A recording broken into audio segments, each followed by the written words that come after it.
The diagnosis of the human condition. Step 1. The confrontation with universal suffering and fallenness. Both figures began by confronting the inherent brokenness of human existence. The Buddha, as Prince Siddhartha, stepped outside his palace and encountered aging, sickness, and death, realizing that life is fundamentally unsatisfactory. Dukkha. Jesus stepped into the world and confronted the reality of sin, moral corruption, and a humanity spiritually separated from its creator, groaning under the weight of a fallen world. Step 2. Identifying the root cause. Ignorance and ego.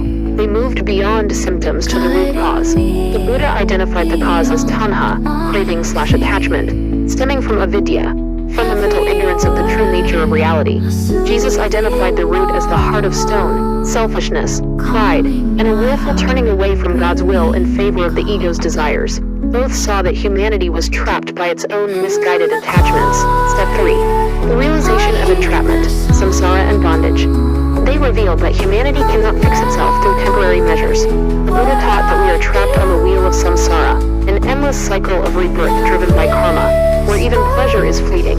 Jesus taught that humanity is in bondage to sin, unable to achieve perfect righteousness or bridge the chasm to the divine on its own merits. Phase 2. The intervention and the way. Step 4. The great renunciation and incarnation.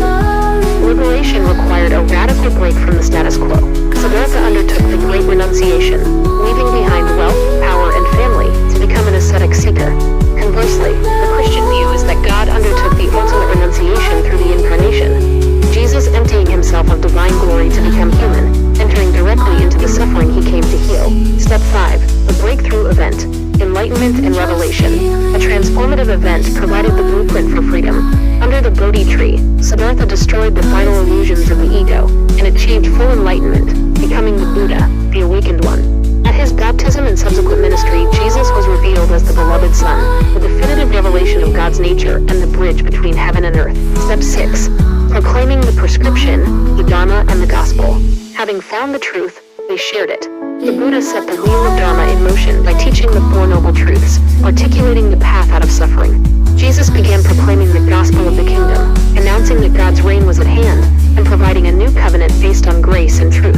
Phase 3. The methodology of freedom. Step 7. The foundation of ethics, sila and love. Both established that liberation begins with moral behavior. The Buddha taught sila, ethical conduct, as the indispensable foundation for mental development, advocating non-harming, ahimsa. Jesus radicalized the law of Moses, moving beyond external obedience to internal transformation, summarizing the entire law in the dual commandment to love God and love one's neighbor as oneself. Step 8. The transformation of the mind and heart.